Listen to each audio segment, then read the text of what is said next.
Maharlika Investment Fund, mga sangkay, lusot na po sa Senado. Paano nga ba nangyari?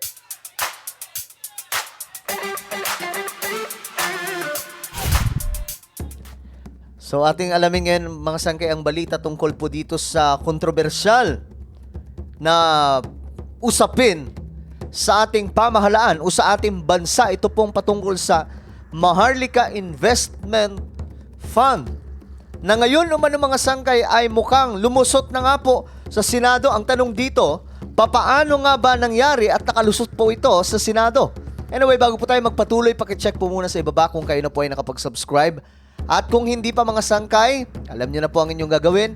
I-subscribe nyo po sa ibaba. May makikita po kayong subscribe button. Tapos i-click nyo po yung bell at i-click nyo po yung all. Ulitin ko, click the subscribe below, click the bell, and click all para po syempre kasama po kayo namin dito sa mahigit 1 milyon na po na mga solid sangkay dito po sa YouTube.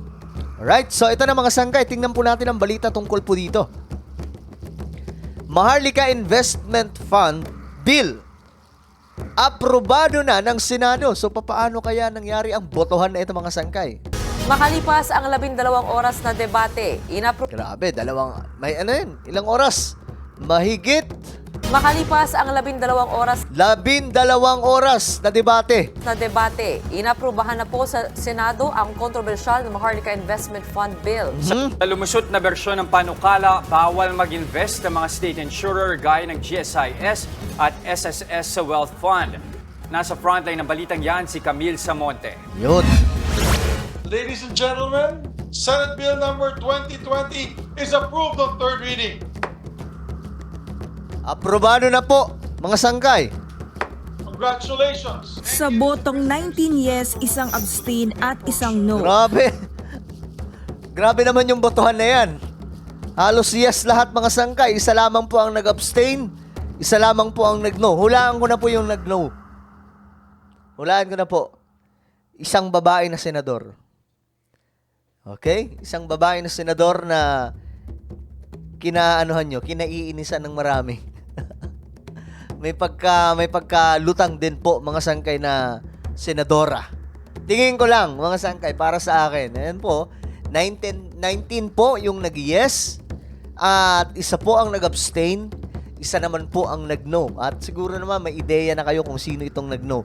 Sa tingin nyo nga, sige nga, ilagay po nyo sa comment section. Sa tingin nyo, sino po itong nag-no? Lusot na sa Senado ang Maharlika Investment Fund Bill. Pawang mula sa mayorya ang mga pumabor sa Maharlika Fund. Oh, ito. Check natin. Ito pala dito pala yung impormasyon eh. Ito yung mga nag-yes. Ayan po, wala. Majority talaga, super majority ito. Mga karamihan dito ay nasa Uniteam. At kung hindi man Uniteam, kakampi po ng Uniteam. Ang medyo naiba lamang po dito ay walang iba kundi ito si Cayetano. Na alam naman po natin na may pagkabalimbing ang taong to.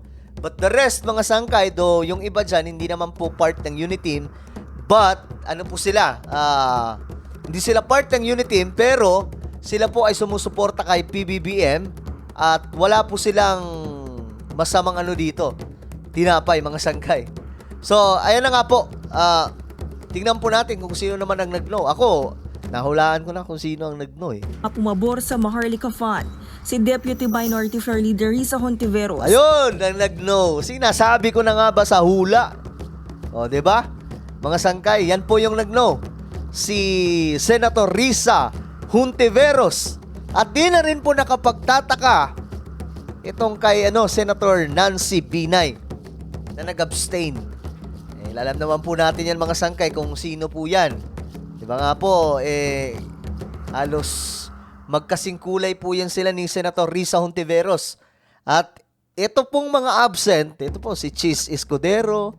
Uy, nakapagtataka absent si Senator Amy Marcos. Tapos si Coco Pimentel. Kasi kung present ito si Coco Pimentel, malamang sa malamang, dalawa silang nag-no. Possible lang mga sangkay. Kaya nga lang absent Itong dalawa, Senator Amy Marcos at Chis Escudero, ay matik to. Mag-yes. Malamang mag-yes to. Pero itong si Senator Nancy Binay, ay nako, hindi ko alam kung naintindihan niya. Baka hindi lamang po naintindihan. Ito naman si Risa Hontiveros.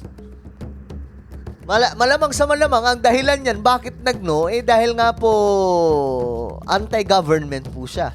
Siya yung nasa gobyerno na anti-government. So, super-duper opposition. Ang nag-iisang kumontra sa panukala, habang nag-abstain naman sa Senator Nancy Binay. Absent naman sa botohan sina Senator Cheese Escudero, Senate Minority Leader Coco Pimentel, na nauna ng tinawag na unconstitutional ang pag-certify as urgent sa panukala. O, diba? Sabi sa inyo, kung itong si Coco Pimentel ay present, dalawa sana ang no. Sayang, hindi sana napilitan na lamang po itong si Binay mag-no. At ang kapatid ng Pangulo na si Senator Amy Marcos na nais pa raw klaruhin ang layunin ng Maharlika Fund.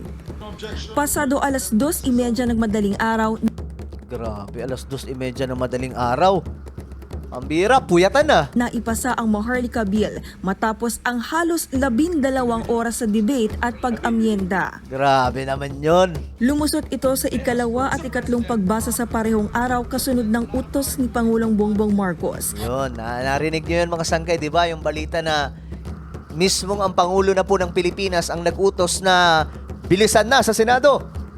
Dahil kailangan na. Nagawing prioridad ang panukala. Kabilang sa mga binago sa bersyon ng Senado, ang tuluyang pagbabawal sa state insurers na mag-invest sa Maharlika Fund. Kabilang dyan ang GSIS, SSS, PhilHealth, Pag-ibig, OWA at Philippine Veterans Affairs Office.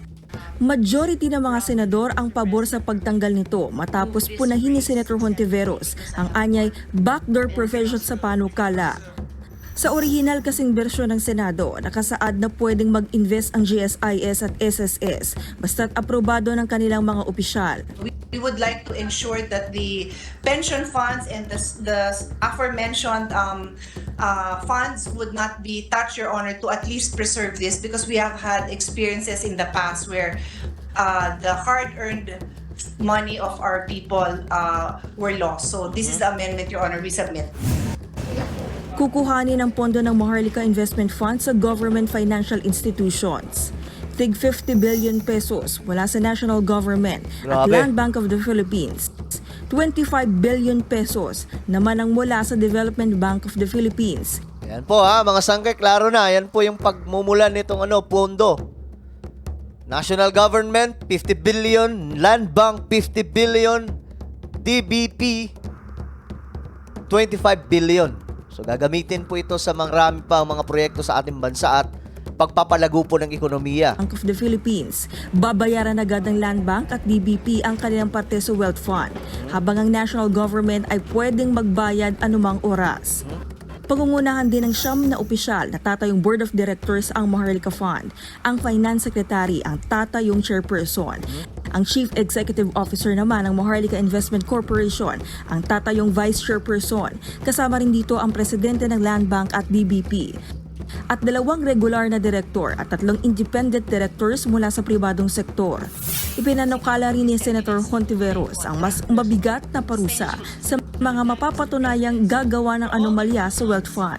Tinanggap din ang mungkahin niya na sibakin ang miyembro ng Board of Directors kapag may nakitang nakabinbing administrative o judicial case kaugnay sa korupsyon, money laundering, tax evasion o anumang katulad na krimen na may kinalaman sa pera.